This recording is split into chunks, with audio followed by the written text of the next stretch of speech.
তুই পাশের রুমে যা, ফোনটা পাশের রুমে যা, ফোনটা একটু দেখ। তারপর আমি ফোনটা যখন দেখি, আমার ভাইয়ের ছবি আর ওখানে লেখা অজ্ঞাত কাটায় চিঠি নাম্বার 1359। তারপর আমি দৌড় দেওয়া ভাইকে বলছি কেমনে কি হলো। প্রথমে টর্চার করছে আমার ভাইকে, টর্চার করার পর গান শব্দে গুলি করছে এবং তার শরীরে এত পরিমাণ ছিটাগুলি ছিল যেটা গুণে শেষ করতে পারে নাই। মাত্র 5 দিনে একটা লাশ কিভাবে বেওয়ারিশ ভাবে দাফন করে।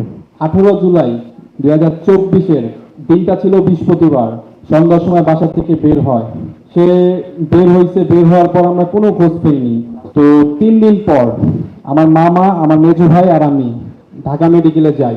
মর্গে দেখছি একটা না 2টা করে লাশ রাখা, আবার অনেক লাশ বিছানো ছিল। তো সব জায়গায় খুঁজছি, শুধু একটা জায়গায় খোঁজা হয় না, সেটা হলো পোস্টমর্টম ঘর।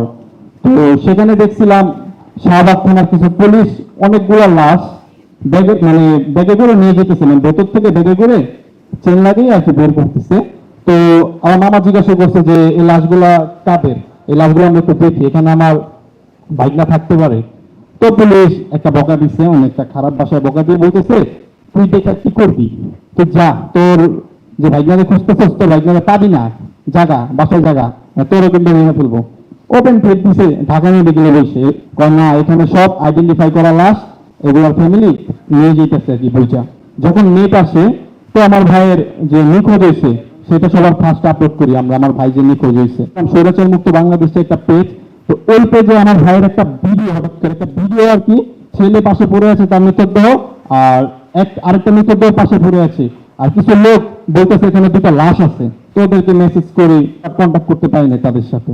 আপনার 34 দিন পর হঠাৎ একটা ফোন আসছে আমার মেজো ভাইয়ের ফোনে, পাশের এলাকার আমার ভাই তো 27 জুলাই নিখোঁজ হয়েছে, তো কলেজ মর্গে যাওয়ার পর আমার ভাইয়ের কোনো চিহ্ন পাইনি, অনেকগুলো লাশ দেখছে। হঠাৎ ওখানের এক স্টাফ আমাকে, ওনার ফোনে কয়েকটা ছবি ছিল, তো ওই ছবিগুলো আমাকে দেখাইতেছিল। তো একটা পর্যায়ে দেখতে দেখতে হঠাৎ করে আপনার ভাইয়ের একটা চিহ্ন পাইছি, আপনার ভাইয়ের মতো সেম টু সেম। আমরা 5-6 জন গেছি, আমরা অনেক মিলাইছি, এটা সোহেল ভাই। আর সোহেল ভাইকে তো আমরা চিনি, ওনার তো এলাকায় দোকান ছিল। আমার মেজো ভাই যায়, যাওয়ার পরে ছবিটা সংগ্রহ করে নিয়ে আসে, উনি একাই গেছিল। সে আসার পর এক রুমে চুপচাপ বসে রয়েছে। তো আমি বললাম ভাইয়া ছবিটা দেখছো?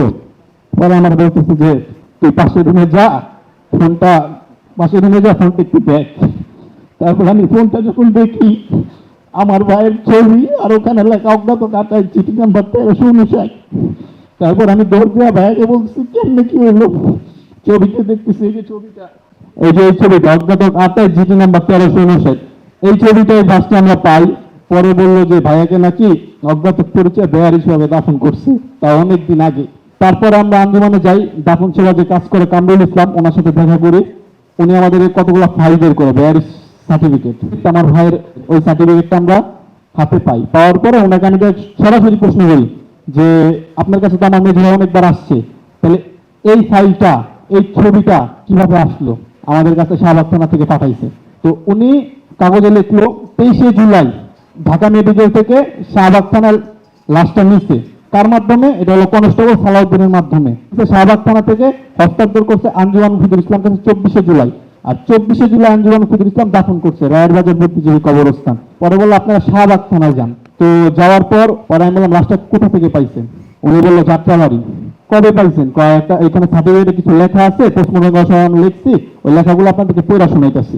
ওই যে 18 জুলাই 2024 কাজলা মহাসড়কের উপর, যাত্রাবাড়ি থানা অধীন কাজলা মহাসড়কের উপর তাকে টর্চার করছে। প্রথমে টর্চার করছে আমার ভাইকে, টর্চার করার পর গান শব্দে গুলি করছে এবং তার শরীরে এত পরিমাণ ছিটাগুলি ছিল যেটা গুণে শেষ করতে পারে নাই শাহবাগ থানা যারা পোস্টমর্টম করছে যে পুলিশরা। তারপর নাকি ছাত্ররা আমার ভাইকে ঢাকা মেডিকেল নিয়ে গেছে 8টা বাজে, আর একটা হিজলা ভর্তি করছে আমার ভাইকে। তখন ঢাকা মেডিকেলে কিন্তু হিজলাদের ভূমিকা অনেক ছিল, অনেক, যা বলা বাহিরে। তো হিজলা ভর্তি করছিল আমার ভাইকে ইমার্জেন্সিতে। তো 11:45 নাকি রক্তক্ষরণের কারণে আমার ভাই মারা গেছে। তো 5 দিন পর 23শে জুলাই কনস্টেবল সালাউদ্দিন আমার ভাইয়ের লাশ নিয়ে যায়। তো মাত্র 5 দিনে একটা লাশ কিভাবে বেওয়ারিশ ভাবে দাফন করে।